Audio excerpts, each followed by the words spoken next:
What I'm going to be discussing this evening isn't, I think, for the most part controversial, so the questions of left and right probably won't arise.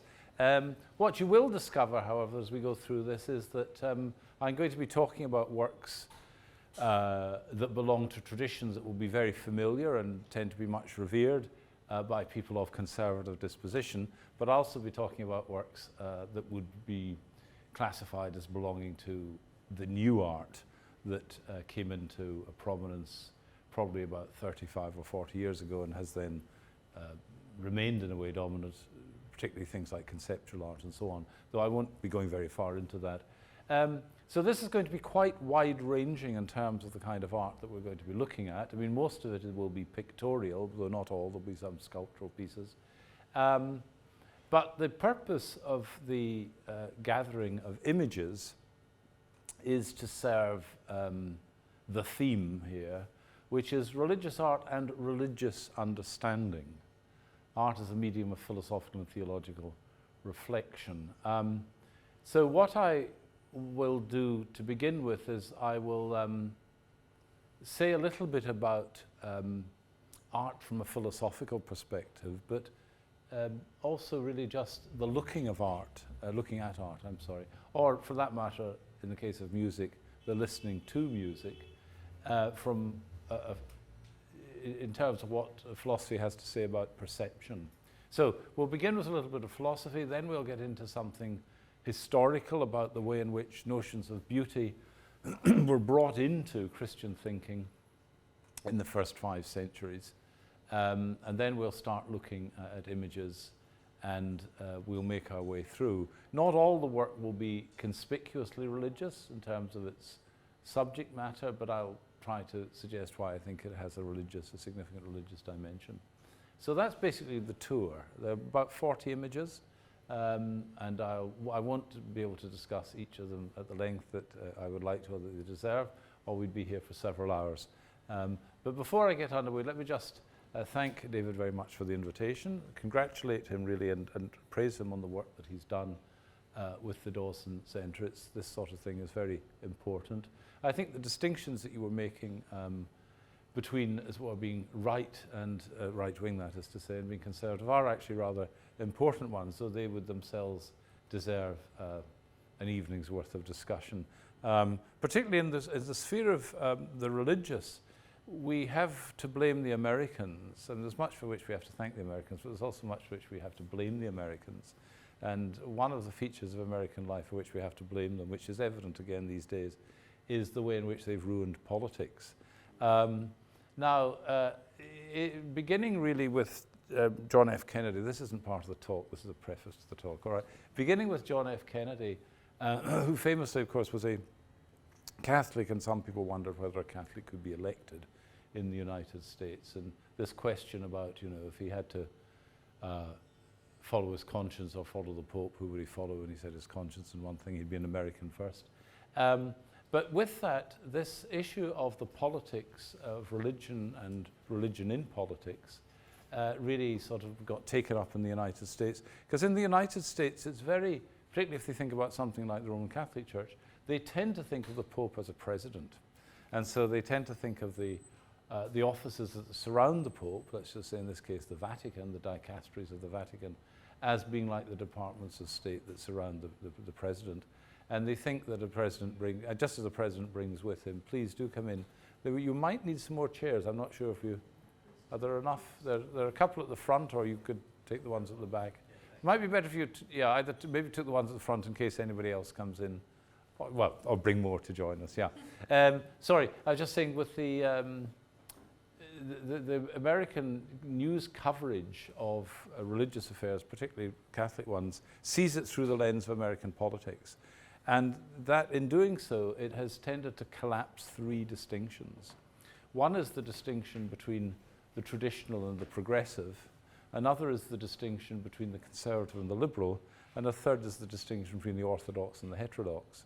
And what I usually say is that really the only one of those that's a religiously relevant classification is orthodox versus heterodox, right belief versus as well other belief. But in the way in which these things are represented, I say through the American lens of politicizing everything, they assume that if people are religiously orthodox, then they're also conservative and they're also traditionalist. And in fact, these things don't necessarily hang together. You could be a socialist who preferred, Tridentine right and was theologically heterodox or orthodox. These things are like, on the old, pokies, I suppose I should call them, where they say 3 wheels are running. If it's not fixed, the machine, those are independently moving wheels. And so similarly, these notions of conservative, liberal, traditional, progressive, orthodox, heterodox are actually 3 separate wheels, and it's possible to combine them.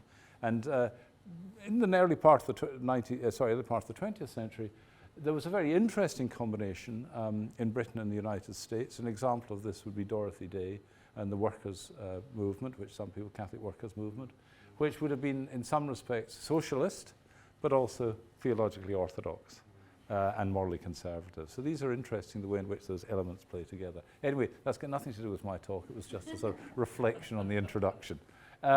So the talk is on religious art and religious understanding. Art as a medium of philosophical, theological reflection.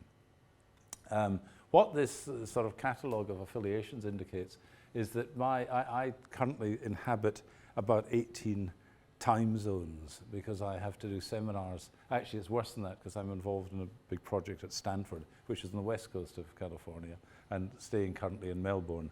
So I do things at extraordinary hours of the day and night. But it's very nice to be in this relaxed and congenial environment at a reasonable hour. So I'm very grateful for that. Right.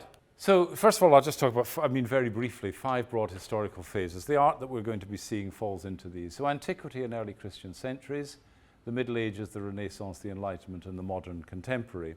As we will see, there's a very interesting relationship between the art of antiquity, of classical antiquity, of Greece and of Rome, and early Christian art. And I'll return to that in a minute, both thematically and in terms of style.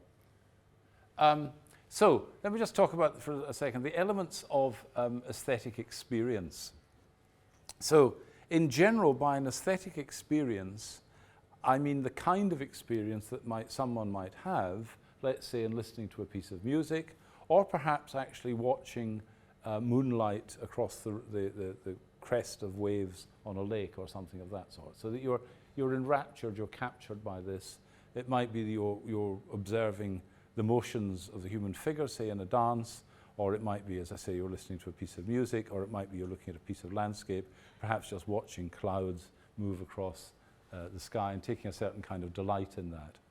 Now, if we're going to understand what aesthetic experience is, I've just indicated it thus far by examples, but we need to sort of probe deeper into it to say what its essence is. I'm not going to pursue that now, but I do need to just introduce you to these different elements. So a general account of aesthetic experience, a general account of the kind of experience you have in viewing a work of art or in viewing nature from an aesthetic point of view, is going to have to say something about these 4 elements.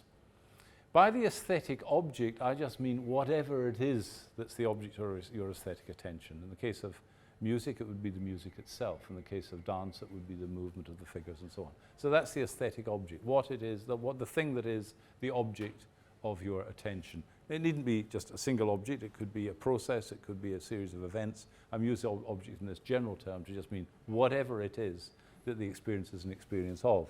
Then we've got the aesthetic experience itself, the actual experience you're having. And then there's a third thing, which is the aesthetic attitude. That's to say, the state of mind that you're in when you're having an aesthetic experience. So you could listen to a piece of music, it could be going on in the background, and you're listening to it for a particular reason. Let's say you're trying to identify if there's a cello being played in there, or perhaps you know enough about the style of different cellists. You're trying to hear whether or not the piece of music is by this or that performer. Or you might be listening to it just for sound quality. You might be a sound engineer. In none of those cases would you be striking or having the aesthetic attitude. You're not listening to it from an aesthetic point of view. If you're just listening to the sound level, you listen to it from a technical or practical point of view and so on. But there is such a thing as the aesthetic attitude, and the aesthetic attitude is the state of mind, let's put it that way, or the cast of mind, the attitude that you have that is proper to the having of an aesthetic experience. Interesting question what exactly that is. I'll say a little bit about that later on. And then the aesthetic subject is the person that's having the experience. So in an account of aesthetic experience, we want to say something about the kind of object that you're attending to, the kind of experience that you're having, the attitude that's characteristic of having that kind of experience, and the kind of being that you have to have an aesthetic experience. It's an interesting question, for example, whether human beings are the only kinds of animals that we know that have aesthetic interest.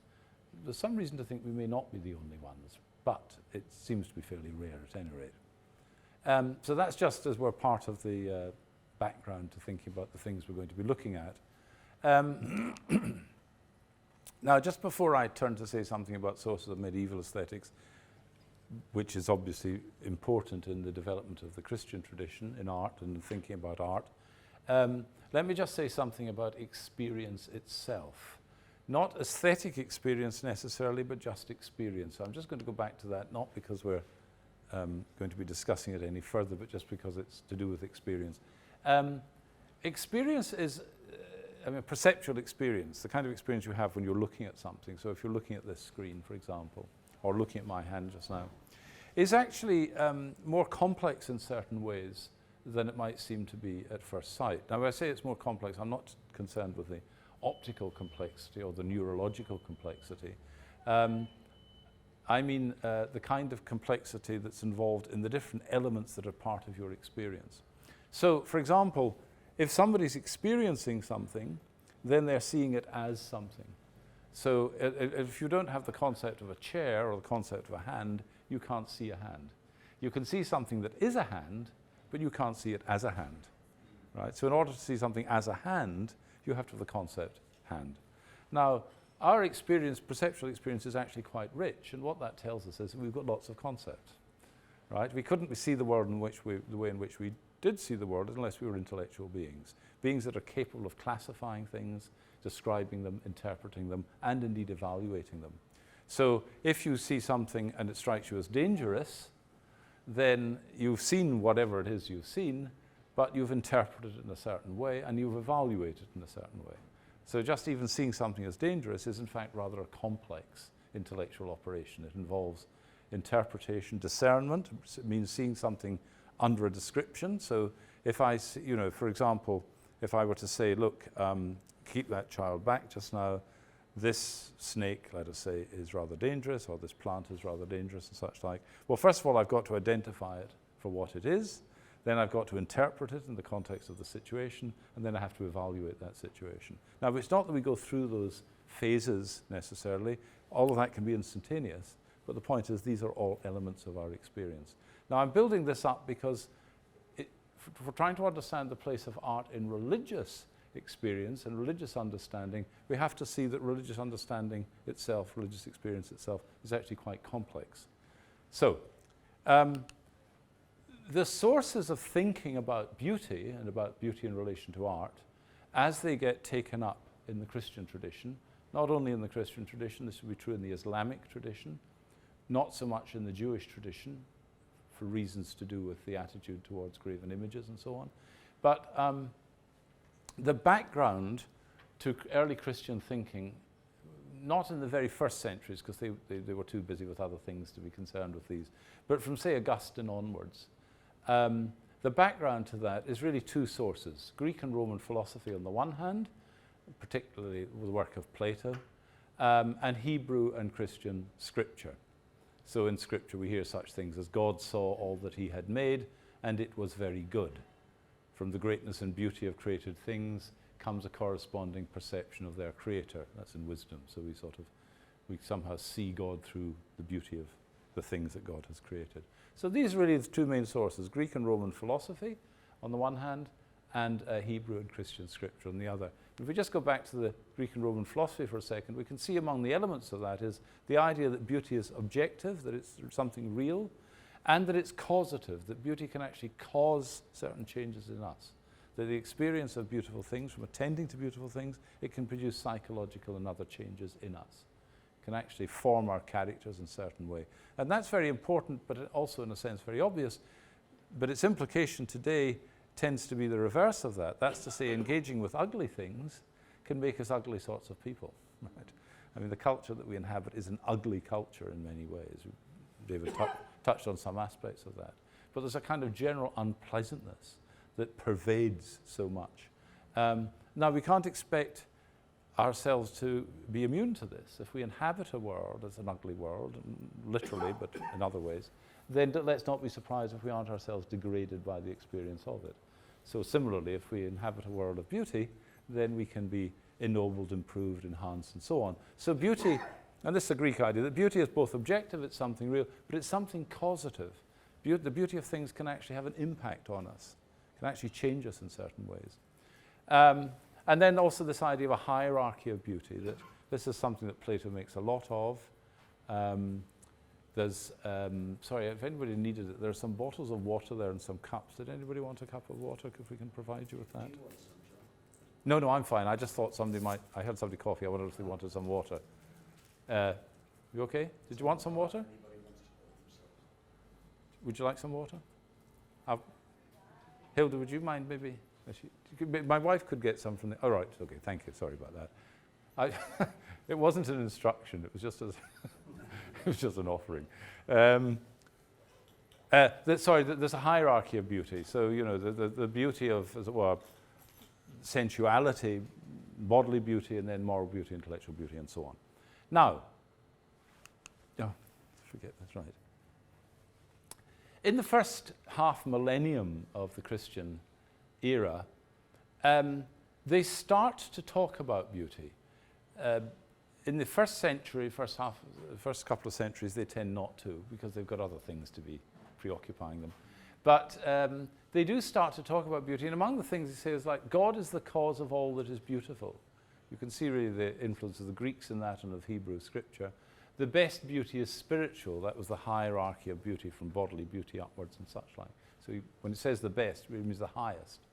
Basil the Great tells us that physical beauty derives from the mutual proportion of parts and the harmonious appearance of colours. That's a big theme in early medieval thinking. Late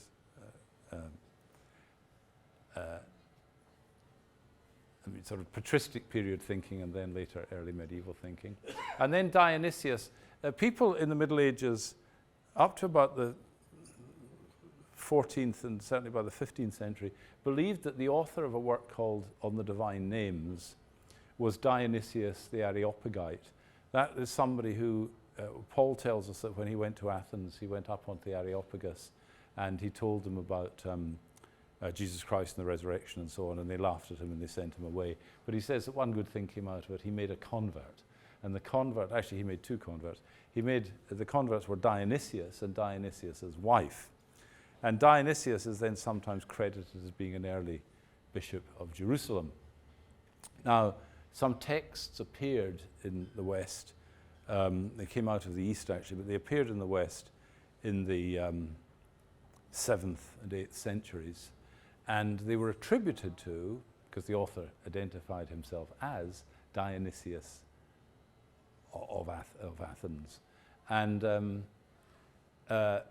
in fact, he was not that person. He was a Syrian monk, but at any rate of the 6th century. But he tells us various things about the good is celebrated and so on, both as beautiful and as beauty. So the ideas that basically they're running with here is that God is supreme in every positive respect. God is all-knowing, all-powerful, but God is also truth itself. God is beauty itself. God is goodness itself. And God is the cause of the goodness in things, of the beauty in things, and the truth of things, and so on.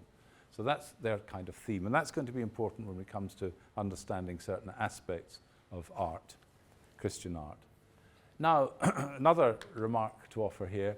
People, particularly sort of people who've had some experience of Western classics, perhaps, I mean classics in the sense of the study of Greek and Roman literature or history, tend to think, well, maybe if you know enough you wouldn't think this, but at any rate, tend to think of the empire in terms of the Western Empire.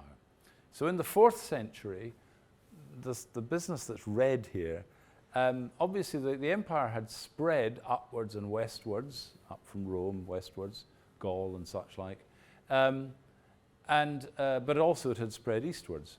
And by the 4th century, it was clear that Rome could no longer manage to rule effectively and efficiently the whole of the empire in its full spread. And so Constantine determined that there needed to be a second imperial capital, a second Rome, in the east. And he was modest enough to name that after himself, Constantinople, the city of Constantine. And there it is there, present-day Istanbul. So there were two imperial capitals. There was the capital of the Western Empire here in Rome, and that obviously took us all of this, North Africa down there. And then there was the imperial capital of the Eastern Empire here. And by stages, and unsurprisingly, these just tended to pull apart. And so they had less to do with one another. And of course, that would ultimately be one of the causes of the Great Schism between the Western Church and the Eastern Church. But what's interesting from the point of view of the art, from the point of view of the art is that the art that develops over here in the East is very much influenced by the presence of these surrounding countries here, Iraq, present-day Iraq, Iran, Lebanon, Syria, and so on. And until really the 15th century, well, say until the 14th century, let's say, most of the art across West and East is influenced from either the classical Roman sources, but increasingly is influenced from the East. And we'll see something of that in a minute. Now, two sets of images. Oh, sorry, I need to try this again. Two sets of images. Oh, it is working again, right. Two sets of images, the top row, second row. Right. Anybody like to have a shot, first of all? So let's call, that's row A, row B, row B. So which do you think are earliest, row A or row B? Which are the earlier? They're not all exactly from the same date in each row, but they're sort of close enough. So do you think that the earlier paintings are row A or row B? Who's for row A? Row A. Row A? Let's say, show of hands, be bold, come on. Row A. Right, anybody for row B? Oh, that's interesting. Okay, and others are just maybe just saying, I'll wait and see what the answer is. And then I'll agree with it. Well, the striking thing is that this row, I mean, that looks like it could have been painted in the 19th century. This row was painted around the year 150. These are absolutely ancient, right? These are from Roman Egypt. And what they are, does anyone know what they are as a matter of interest? Anyone guess what they are? There's a very particular thing that they are. Well, they're coffin portraits. So the Romans in North Africa, we saw the Roman Empire in North Africa earlier on. The Romans in North Africa adopted various aspects of the modes of the local environment that they were in Egypt and so on. And one of the things that they did was mummify their family members when they died. And then having had them, prepared for mummification, mummified and so on, wrapped in these linen and such like, or papyri cloth, then they were put into a wooden coffin, a sarcophagus. And then there were these professional painters who would come and paint a portrait that would go on the front of the sarcophagus of the deceased person. Now, no doubt they were slightly idealized, because obviously you wanted to remember them, warmly and as beautiful people and so on. And they survive. So this is all. Oh dear. These are almost 2,000 years old. They survive because of the dryness of the environment into which the sarcophagi were put. So it's dry, sandy soil. So there was no. Had it been in Northern Europe, the damp and so on, they would have rotted away. They're remarkably well preserved. So all of these are almost 2,000 years old. These other ones date from. These other ones date from various periods, but they're 1,000 years later, roughly speaking. So it's remarkable, isn't it? You really would, I mean, that would seem to be the natural thing to think. Those were earlier and those are later. Why? Well, because you might think that these have a sort of crudity and they're less naturalistic. They look less like the things that they depict. Now, there's two reasons for that. One is that these people, I mean, the people who were able, the families who were able to have these sort of paintings made, were very, very wealthy people. And just as in the present age, if you're very, very wealthy, you can afford to get the very best. And if you want the very best, there'll be somebody who'll provide it. So there were these people who were trained sarcophagus portrait painters. And they were very highly trained, and that's how they made their living. So this demand sustained the whole practice of craftsmanship, a very high level of craftsmanship. In the early periods of Christianity, unsurprisingly, the Christians didn't have those resources. But there's another reason, which is that these artists, the artists who produce these sort of things, actually I'll move to the next one. Oh, these are just some more of them. Aren't they stunning? So there they are. They're Fayum Roman Egyptian mummy portraits, 1st to 3rd centuries. Incredible, isn't it? I mean, that looks like it just could be, done 30 years ago or something of that sort, Aren't those astonishing? Yeah. Now, particularly these, I mean, that could be a portrait, that could be a figure in a William James novel or something. I mean, a Henry James novel or something of that sort. Right. I'm going to leap forward to see if I can. Yeah.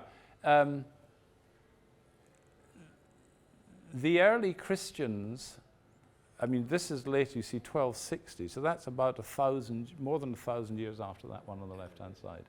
But you can see a couple of things about it. One is, it is drawing on the kind of imagery. You can see the resemblances here in the depiction of this. Now, one thing about this is relatively sophisticated. If we were looking at earlier Byzantine or Eastern influenced art, I'll go back to it in a second, it wouldn't be quite as sophisticated. But what you can see here is an attempt to model, to mold the face, to give a sense of the cheekbones there, and the recessing of the eyes, a little like this and so on. This, however, is actually a mosaic, so it's little tesserae, little pieces of glass, which makes it all the harder to do. But if we go back here,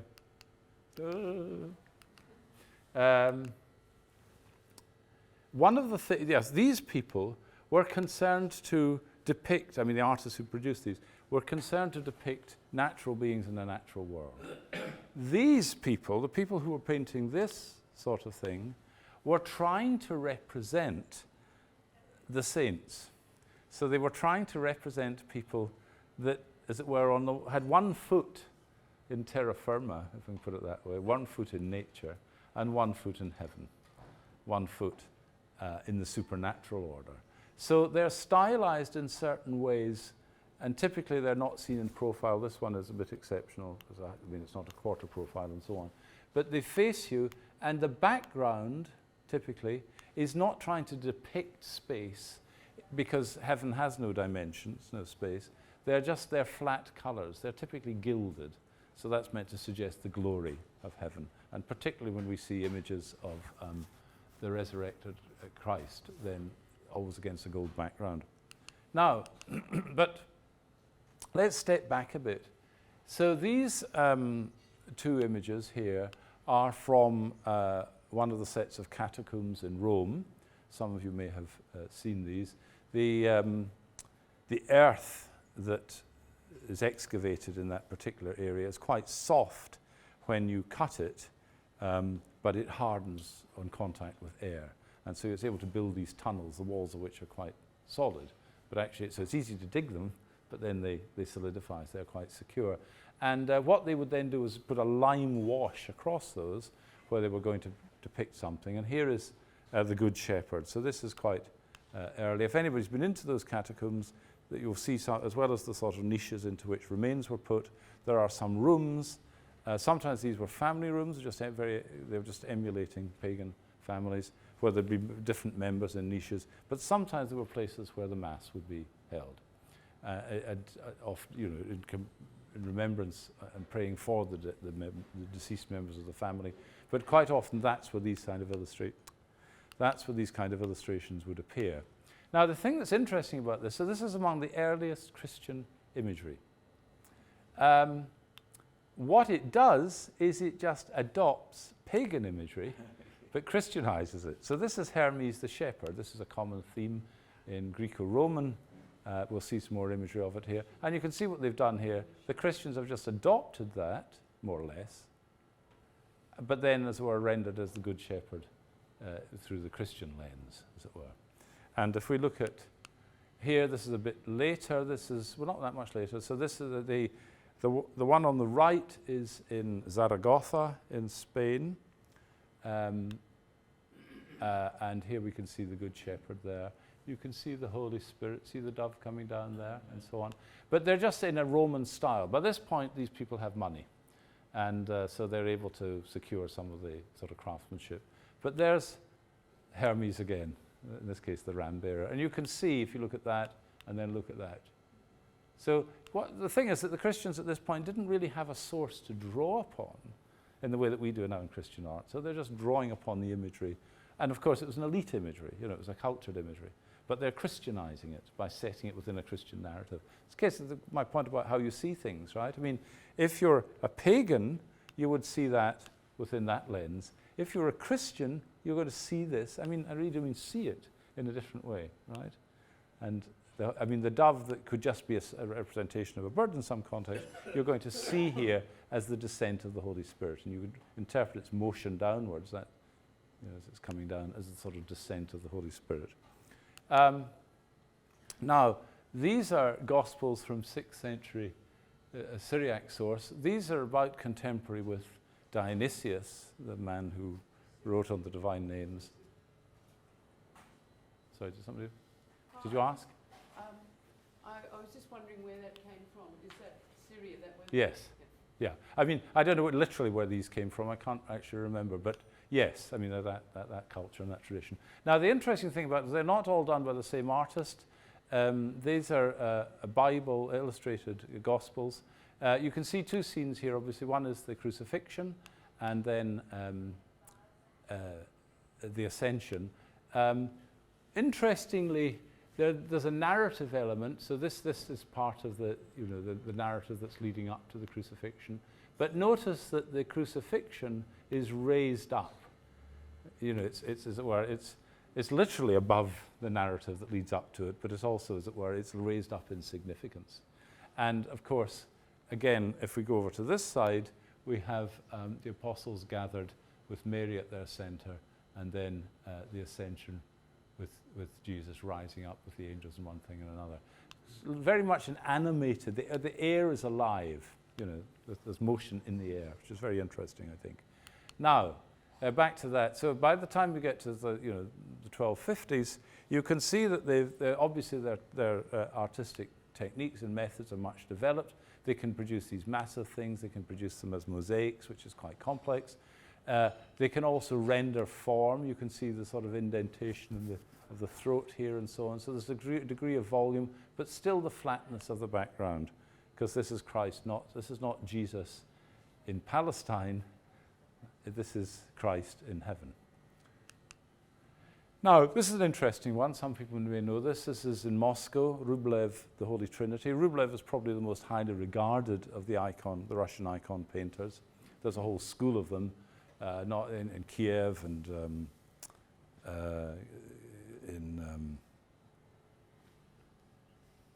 come back to me in a second.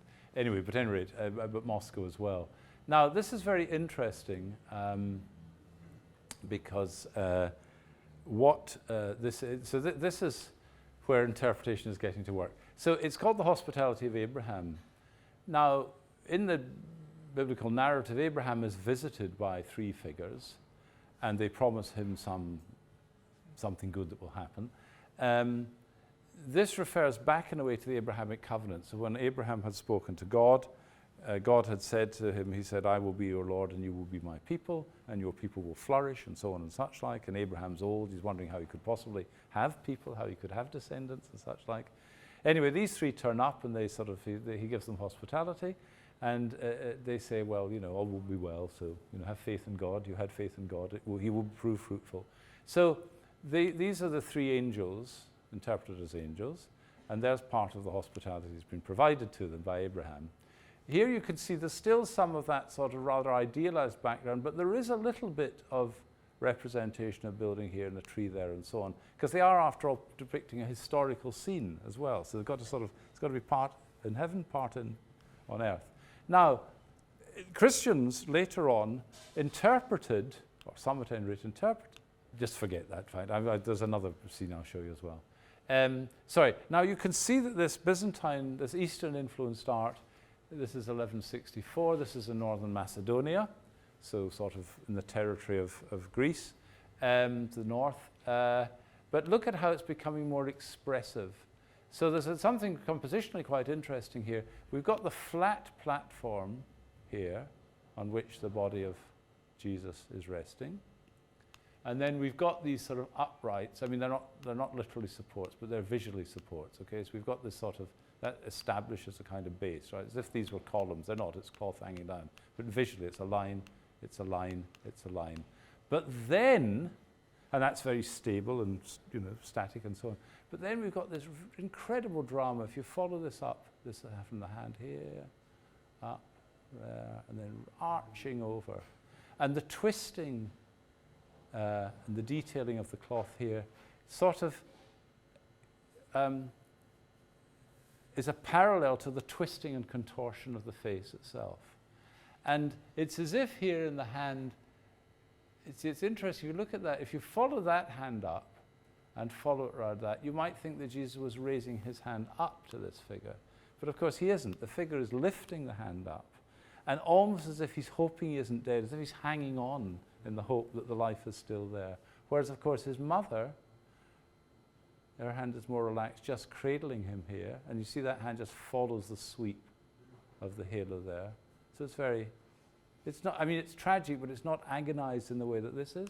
And that's because I think she has an assurance about this. I mean, of course, it's tragic for her, but in a way, she somehow understands that it was part of what had to be. Whereas this character is bereft and lost. So it's almost a meditation, really, on faith, you might say. By the time we get a little bit later, Giotto, Lamentation, the naturalistic tendency, here you see the rock is more naturalistic. We can see there's the face of the rock, there's the side of the rock, and so on. There's a bit of a naturalistic representation of a tree. These figures, the folds in the robes are more naturalistically depicted, and so on. But again, you see, look at the drama. Interesting, these are all these angels flying around overhead, and some of them got their arms up like this. This figure, in some respects, sort of mirrors the angels there. But his is a sort of horror, you know, dread and so on of what is happening. And then we've got these two figures, almost spectators, trying to work out what it actually means. And then, of course, again, you see the tenderness here. They're preparing him for the tomb, but they're the holy. And then again, you know, Mary, very like the earlier painting that we saw there. And what is happening at this point is that they're trying to, as it were, treat the supernatural, or, I mean, the order of grace and so on, but through the depiction of something what's naturalistically recognizable. It's not just a sort of idealized, flattened out imagery. Now, I'm going to have to speed up, I know, otherwise I'm going to be dragged from where I'm standing because you all want to eat. Sorry. That's another Giotto. I'm just going to pass by that. Piero della Francesca, very interesting, these two pairs of paintings. Here, this is a beautiful one. Here is Jesus being baptized by John the Baptist. Notice, actually, John the Baptist is about the same height of Jesus, but in order to, as it were, pour the vessel of water over him, he just sort of graciously, it's almost a sort of balletic movement. Do you see that? Down like that. Do you see that? It's a very gracious movement. I mean, it's not a robust movement. It's almost with a delicacy, you know, because of the awe of the task that he's undertaking, baptizing Jesus. So he's approaching this with a great sort of delicacy. But notice the body of Jesus is almost drained like a corpse, almost a bloodless figure. So it's a sort of prefiguring that even in the baptism, that this is looking forward to something that is to happen. And then again, we've got these three angelic figures, not sort of half looking at the scene, but half discussing among themselves. And then this lunar form, which is just painted in to make it look as if you're looking through a window, as it were, or a space at this. But actually, it almost is kind of like the Ark of Heaven. And so, and then, of course, this vessel here is like a halo, and then we've got the Holy Spirit descending there. And of course, this in this resurrection, very similar depiction, of course, the face here, but this is Christ triumphant. This is Jesus, this is Christ. I mean, this is the Messiah raised. Now, I think we're a little bit back to Trump Tower, actually. I find Michelangelo's Sistine Chapel just a bit too much. It's a bit like, I remember once giving some lectures in Poland, and then afterwards they wanted to take us out to sort of banquet to thank us for it all. And what they served was just, it was went to a place and the tables, and then they brought in, these men sort of staggered in with this tray, and it was just meat. I mean, it was meat of every variety, right? And it was heaped up like that, and it probably would have kept a family of 6 going for a week. And you just had to eat it, decide. I think that Michelangelo's Sistine Chapel is a bit like that, right? If you like flesh, there's a lot of it here, right? And it's all very fleshy. And it's obviously a magnificent display of artistry, but I don't myself regard it as particularly religious work. I mean, it could almost be, it could be a wrestling match or something of that sort. Anyway, I don't want to spend too much time on that. Now, look at this. This is Mantegna. Mantegna is very interesting, 15th century, middle of the 15th century. Mantegna is very proud as an artist because he's mastered the technique of linear perspective. If you look at the recession of the buildings here, the diminishing of that line, there would be a vanishing point over here. This line and this line would converge in a vanishing point here. And so he's able to try to give you the sense of recession there. But even more dramatically, he really loves this, is foreshortening of the human figure. Painting the human figure so that it can seem to be receding away from you into the picture plane. Very difficult to do. His studies of these are almost mathematical. Look how, now contrast that with the Giotto representation of the stone, of the rock that we saw here. Look how detailed this is, and then it's almost architectural. There's the sort of the steps up there, and then you could almost do a sort of geological study here. And then here come the guards, the high priest guards to come. But look at Jerusalem. It's a sort of study in architectural form and so on. Now compare that, and then of course you've got a host of angels here. Again, a bit fleshy actually, but at any rate. Contrast that with this. This is Bellini, much simpler.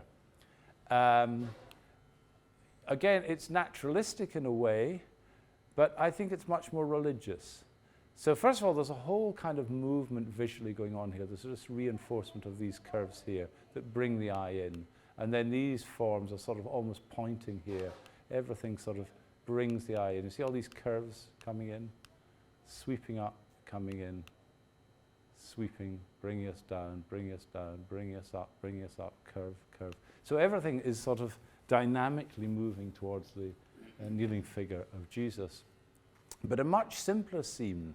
And notice how in this case the rock is, yes, it's painted naturalistically, but there's a bit that's sort of unnatural, this sort of cushion or almost carpet that Jesus is kneeling on. It's almost as if he's kind of floating up onto that. Do you see what I mean? It's a sort of, unlike the cut steps that we saw earlier on. And this is almost as if he's, again, it's sort of prefiguring his ascension almost. And notice how here, the angel, far from being fleshy, is a sort of vaporous, spectral, single figure holding the chalice. And it's really a work of meditation. And then Jerusalem is painted, but much more limitedly. It's not distracting from the religious figure in this, in the way that the other one was. Bellini is using his art as a sort of religious meditation rather than trying to impress us with his technical abilities. I'm going to... what shall I do? It's fine. Are you sure? Yes, absolutely. All right, okay. Well, you just put your hand up because I... Right. These are two paintings. I mean, obviously they're two paintings, sorry. They're paintings from successive centuries. They're not quite 100 years apart, but less than that, about 70 years apart. This is a very famous painting of Rembrandt's.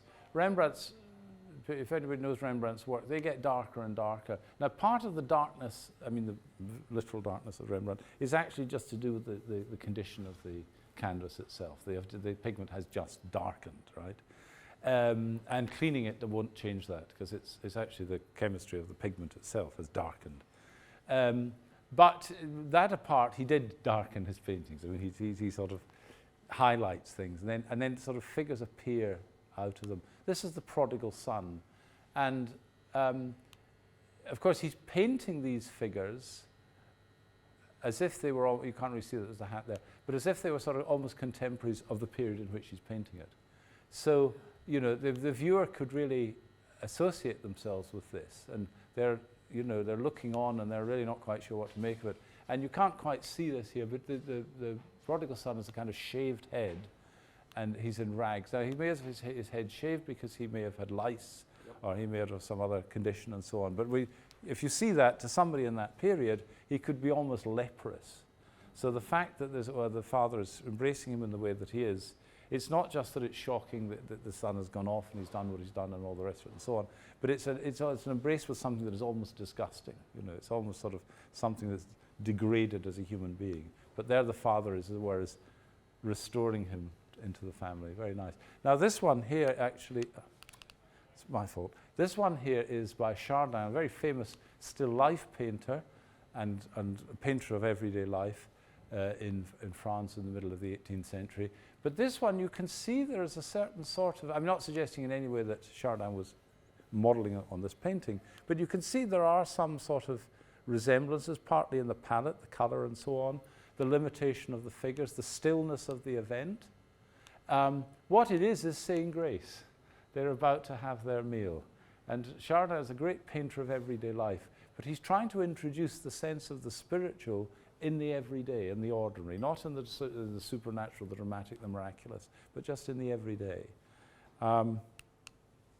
This is a 20th century English painter, better known actually as a poet, David Jones. Jesus Mocked, 1922. In a way, you could think this is almost back a little bit to what we saw in the catacombs, that very simple painting and so on. But I'll show you another aspect of what's going on. What Jones is trying to do is, whereas pare back all of the richness that's developed through Renaissance art. And if you compare this, for example, with Michelangelo. Now, obviously, Michelangelo is a much greater painter than is David Jones, but I think what David Jones would have felt is that Michelangelo is it's become all form and no content. It's almost like we've lost the sense of the content. And if we're going to get back to the content, then we need to strip back the aesthetic display. This is another Jones.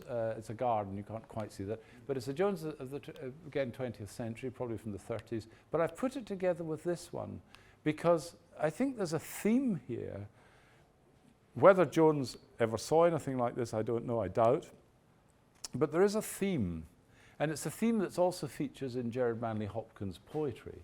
It's the idea that the world is alive with the Spirit of God, that God's creative activity isn't just an originating activity, it's a continuous activity, right? That God doesn't just create things, God maintains things in being.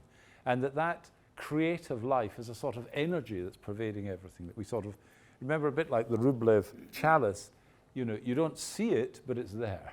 If you look harder, you can see life, as it were, is ongoing, the activity of life.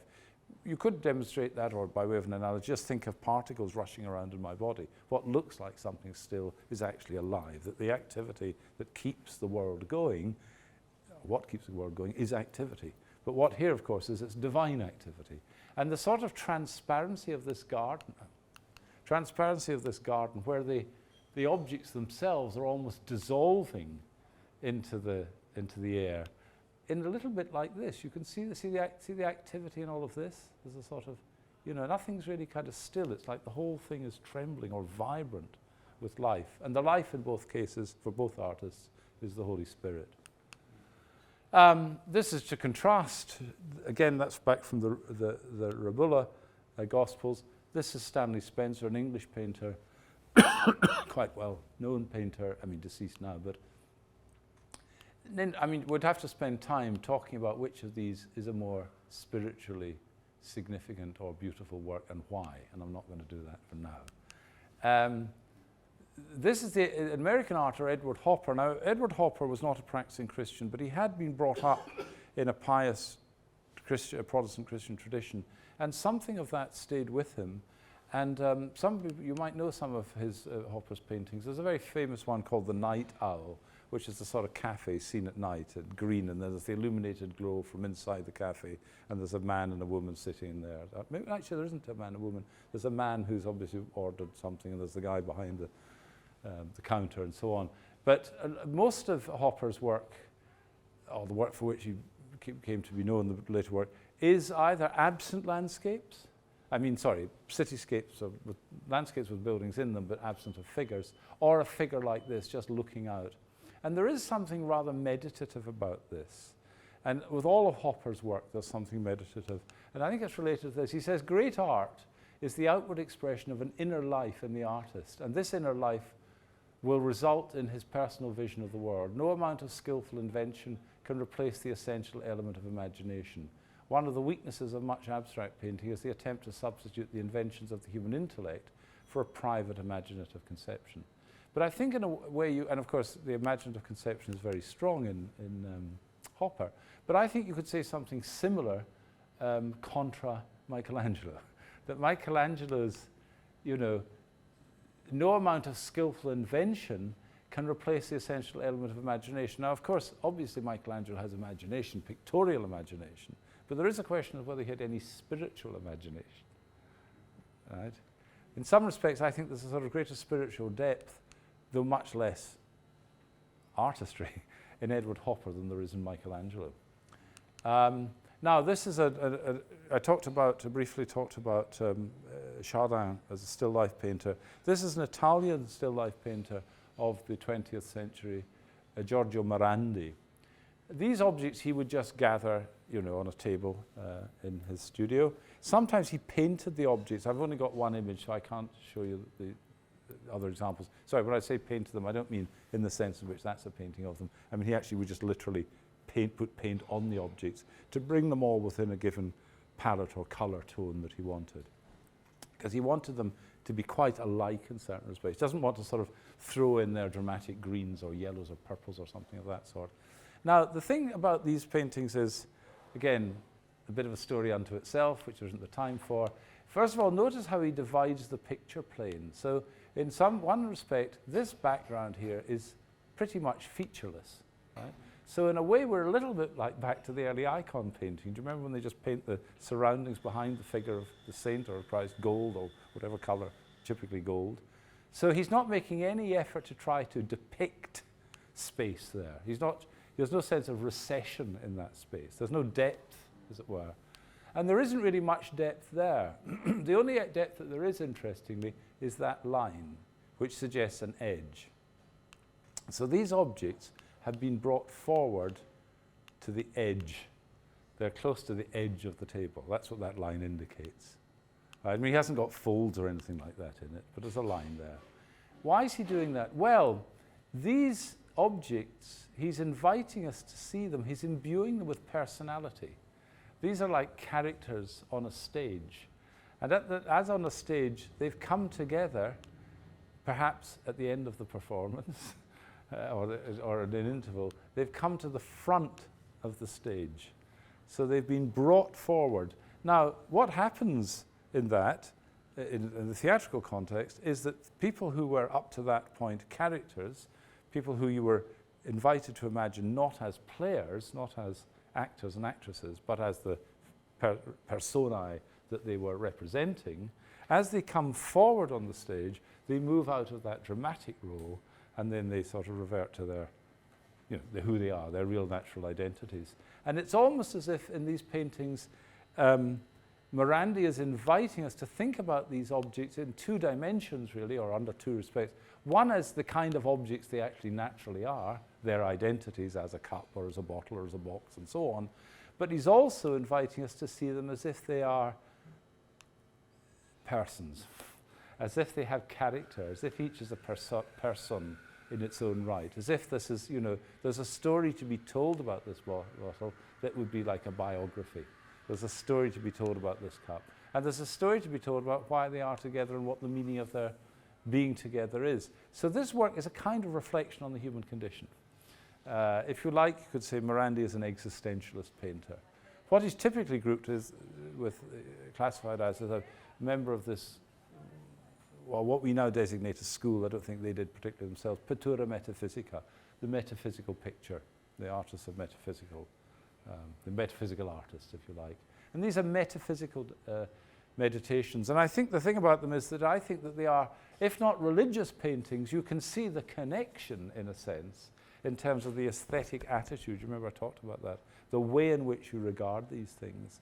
If you like, these paintings, these non-religious paintings, though I think it's no accident Morandi was an Italian growing up in the world that he did, invite you to take a sort of contemplative attitude towards them and think about them as if, as I've said, as if they were persons almost, or personalities.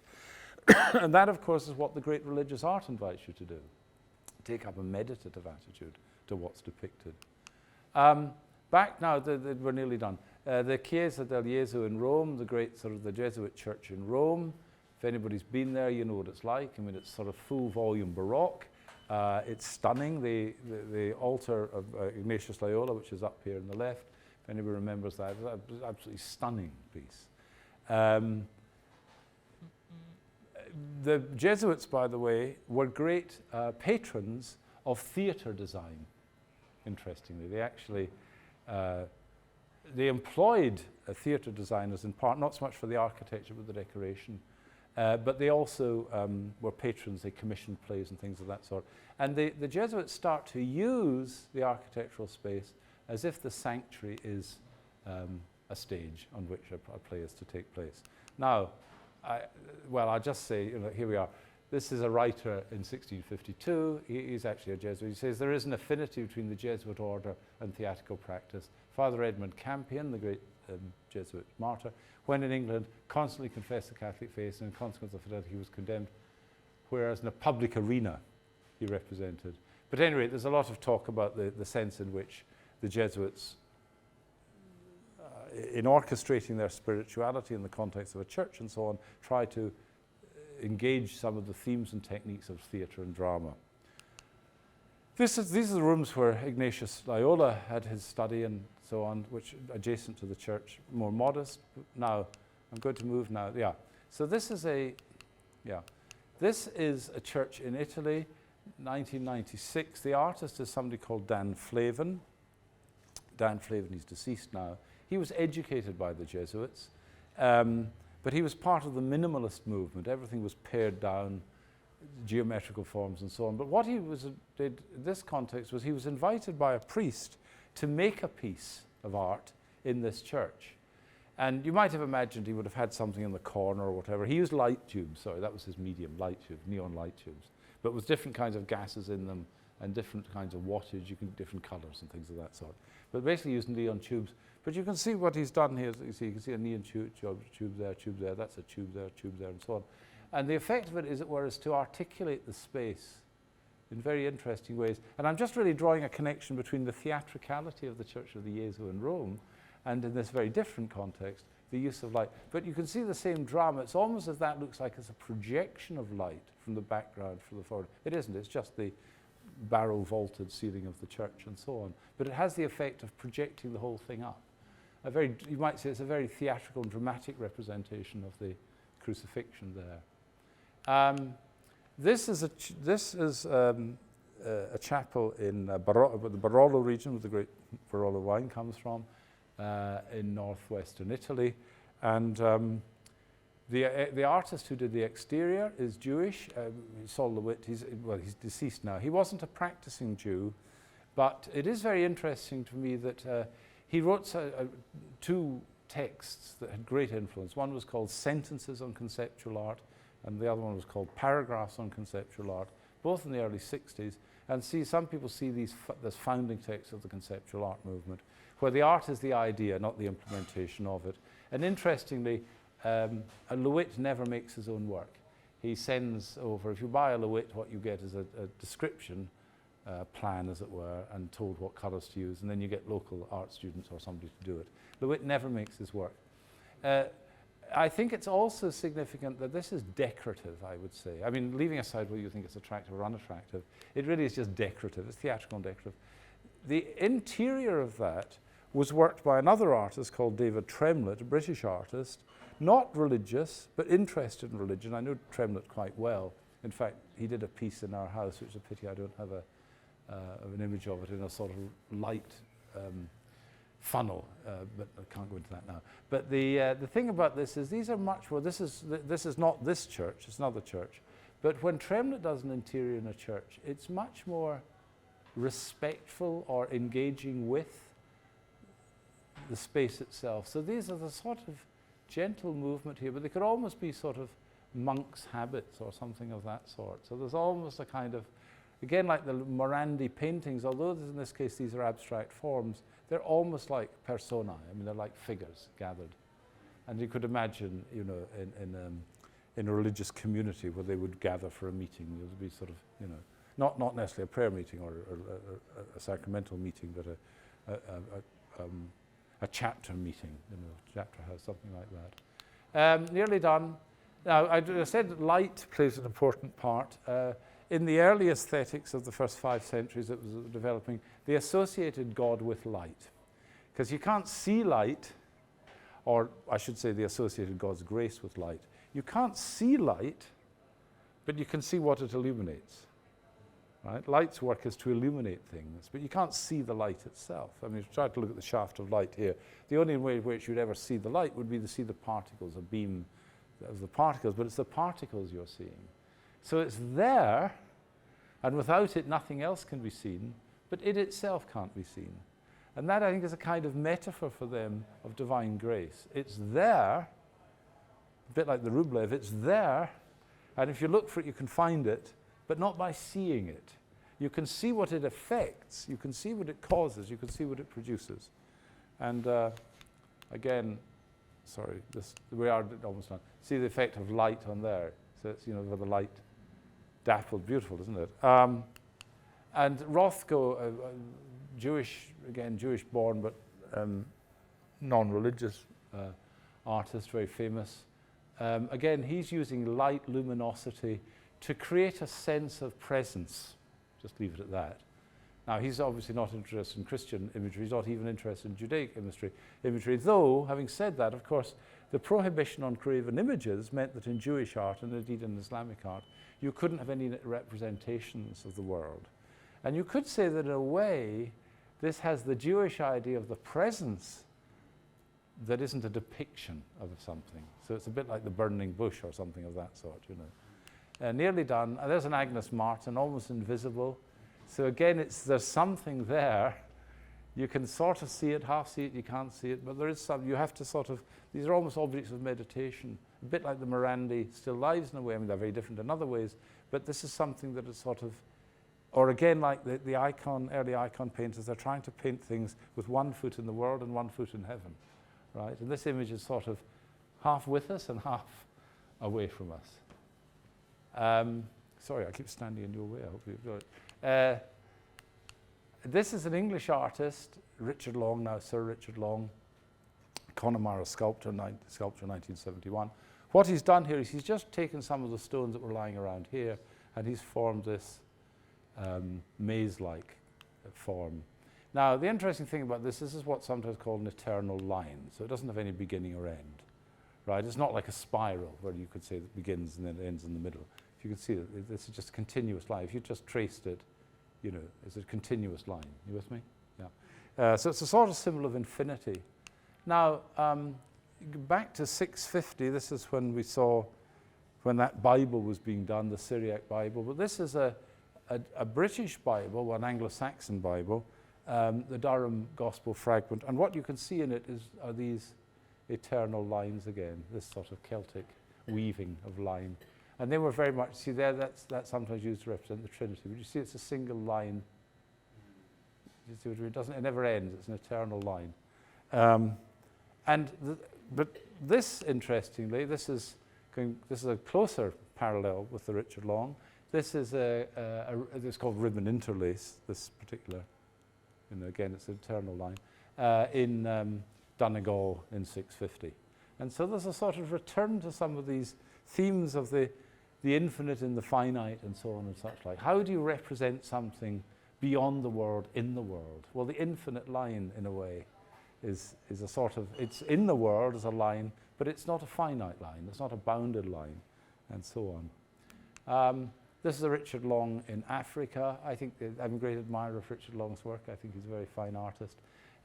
This is, again, he's just gathered stones from the surroundings, some of the larger ones, and he's just made a line here of stones, and then this is a natural form. And there's almost a sort of pilgrimage-like progression towards that. As long as there's these people, this is a destination for them. Not religious art, but again, he's sort of not, again, Richard Long, someone I know very well, but he's not hostile at all to religion. I first got to know him when I was about 17. He would have been 27 at the time, and I'd been educated by the Jesuits, and he was, you know, interested in all of that. He hadn't had any formal religious education himself, and so on. But has always been sort of curious about religion, but wouldn't describe himself as religious. But I think he's got a religious sensibility, and that's us. Yeah, we're done. Thank you very much.